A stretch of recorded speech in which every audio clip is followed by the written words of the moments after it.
Estudio bíblico del libro de Apocalipsis.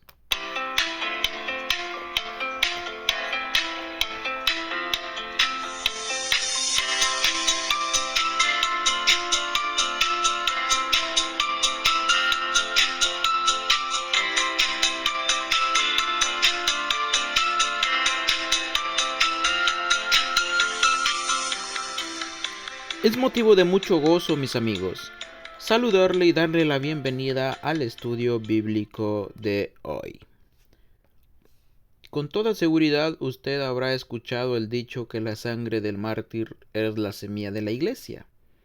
En el estudio bíblico de hoy usted se informará sobre la razón de este muy difundido dicho. La historia que quiero compartir con usted ocurrió en el año 155, cuando Policarpo estaba en el ocaso de su existencia. Policarpo tenía 86 años y con fidelidad había servido a Jesucristo como obispo en la iglesia de Esmirna. Pero cierto día aconteció algo que él había imaginado que pasaría, pero no sabía cuándo. Alguien tocó la puerta de su humilde vivienda.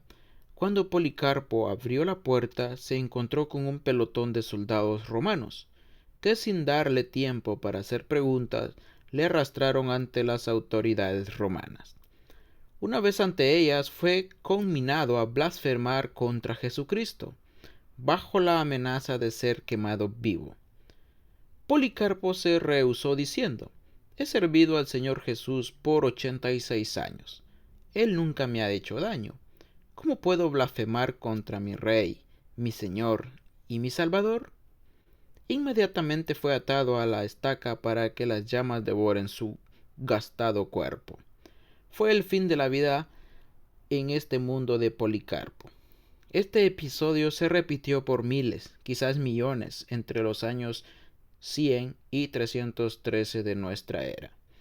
Era el furor del Imperio Romano en contra de los seguidores de Jesucristo. Por eso se dice con justa razón que la sangre del mártir es la semilla de la iglesia. Es a la iglesia de Esmirna donde Policarpo fue obispo, a la que se dirige el segundo mensaje en el libro de Apocalipsis.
Recorrido de hoy, Apocalipsis 2, versículos 8 a 11.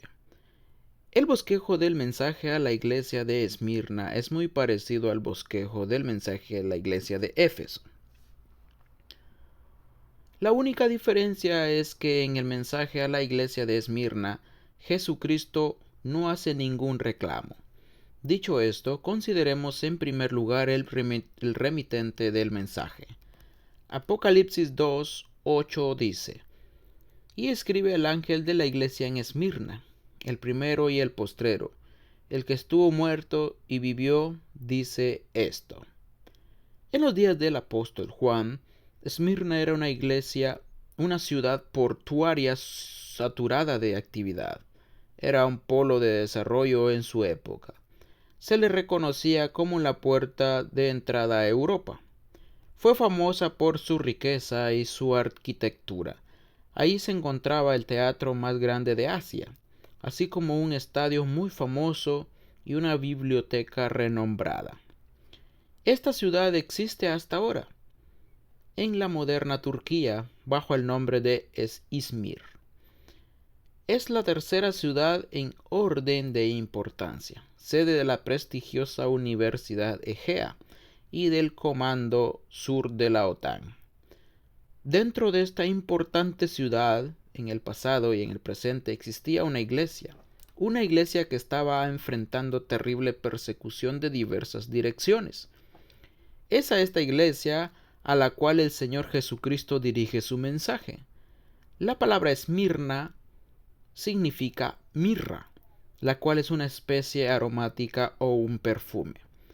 Este perfume se obtenía al moler el árbol de mirra. Algo semejante estaba sucediendo con la iglesia de Esmirna. Estaba siendo molida por la persecución, pero de ella se desprendía un olor grato, como la mirra para su Señor.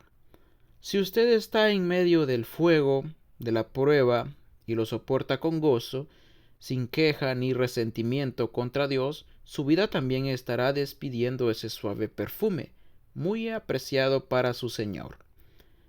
Pero note cómo se describe Jesucristo, el remitente del mensaje. Dice que es el primero y el postrero, el que estuvo muerto y vivió. Esto debió haber sido de tremendo consuelo para esa iglesia perseguida. Como primero y postrero, Jesucristo es soberano. Si Él permite persecución es porque Él así lo quiere para cumplir con sus soberanos y santos propósitos. Además, Jesucristo venció la muerte, porque murió y sin embargo ahora está vivo. Por medio de Él, los creyentes de Esmirna, que a lo mejor tendrían que ser martirizados, tenían la esperanza firme de que algún día ellos también iban a vivir por siempre. En segundo lugar, en cuanto a la realidad de la iglesia en Esmirna, Jesucristo dice lo siguiente en Apocalipsis 2:9. Yo conozco tus obras y tu tribulación y tu pobreza, pero tú eres rico, y la blasfemia de los que se dicen ser judíos y no lo son, sino sinagoga de Satanás. Aquí tenemos a Jesucristo mostrando la realidad de la iglesia en Esmirna. Jesucristo está al tanto de lo que está pasando con la iglesia. Sabía lo que la iglesia estaba haciendo, sabía la profunda tribulación por la que estaba pasando y sabía la extrema pobreza a la que había llegado. La tribulación y la pobreza fueron el resultado directo de la persecución que soportaba. Muchos fueron martirizados, otros fueron despojados de sus posesiones. A los ojos del mundo de su época, la iglesia de Esmirna era el desecho de la humanidad. Pero a los ojos de Dios eran ricos. Su tesoro no estaba en la tierra sino en el cielo. Como si la persecución romana no fuera suficiente, la iglesia de Esmirna enfrentaba también persecución de parte de los judíos que tenían su sinagoga en Esmirna. Estos judíos eran descendientes de Abraham por la carne, pero no por el Espíritu, pues no creían en Jesucristo como Salvador. Por eso Jesucristo afirma que estos judíos dicen ser judíos, pero no lo son, sino sinagoga de Satanás. Estos judíos se dedicaron a blasfemar contra la iglesia en Esmirna. Lo hicieron por medio de echar a rodar rumores falsos en contra de ellos. Lo hicieron por medio de falsas denuncias en contra de ellos. Se dedicaron a la ingrata labor de desprestigiar por diversos medios a la iglesia de Esmirna. Jesucristo identifica a la persona que estaba orquestando toda esta oposición. Los romanos y los judíos solamente eran títeres de él. Esta persona es Satanás. Este nombre significa adversario. Satanás es el instigador y a veces ejecutor de toda persecución a la iglesia. Luego de hablar de la realidad de la iglesia en Esmirna, Jesucristo hace una recomendación a la iglesia en Esmirna. Se encuentra en Apocalipsis 2:10 donde dice: No temas en nada lo que vas a padecer. He aquí el diablo echará a alguno de vosotros a la cárcel, para que seáis probados, y tendréis tribulación por 10 días. Sé fiel hasta la muerte, y yo te daré la corona de la vida. El sufrimiento que ya había padecido la iglesia de Esmirna no era lo único que iba a padecer. Jesucristo anuncia más sufrimiento, pero junto con el anuncio de su voz de aliento. No temas, el padecimiento será diseñado por el diablo, cuyo nombre significa calumniador o acusador. Con testimonios falsos logrará que algunos de los hermanos de la iglesia en Esmirna sean arrojados a la cárcel para ser probados. Allí experimentarán tribulación por 10 días. Esta forma de expresión puede tener varios significados. Puede indicar que la tribulación no será para siempre, sino solo 10 días. Puede indicar también que esa tribulación tendrá forma de 10 brotes de tribulación, lo cual efectivamente aconteció entre los años 110 y 313 de nuestra era. Jesucristo recomienda a la iglesia de Esmirna que sea fiel aun si la muerte es el precio a pagar por la fidelidad. Sé fiel hasta la muerte. Los que tengan que pagar con la muerte el hecho de mantenerse fieles reciben de Jesucristo la hermosa promesa de recibir la corona de la vida en el tribunal de Cristo. Este es el premio para los mártires.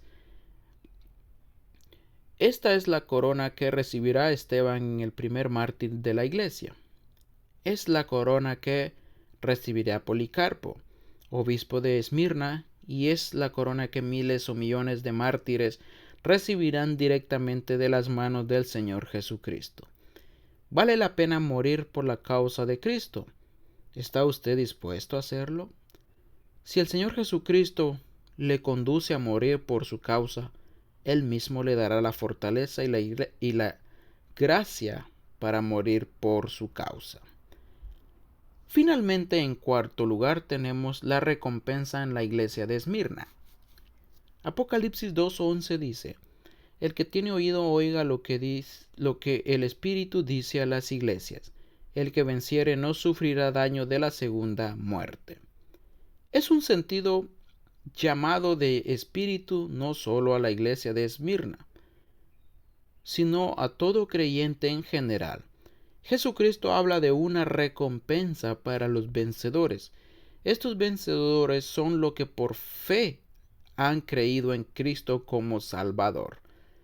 1 Juan 5:5 dice: ¿Quién es el que vence al mundo sino el que cree que Jesús es el Hijo de Dios?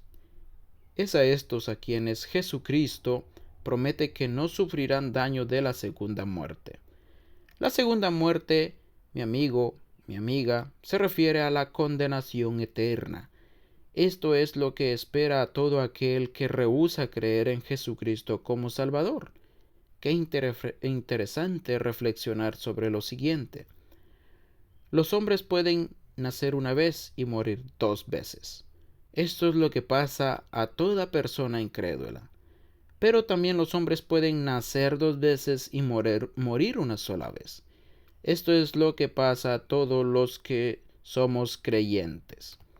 Nacimos la primera vez cuando vinimos a este mundo y volvimos a nacer, o nacimos la segunda vez cuando creímos en Cristo como Salvador.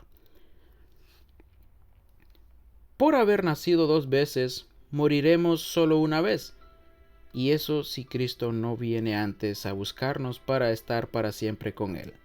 ¿Qué prefiere? ¿Nacer una vez y morir 2 veces? ¿O nacer 2 veces y morir una vez? La decisión es suya.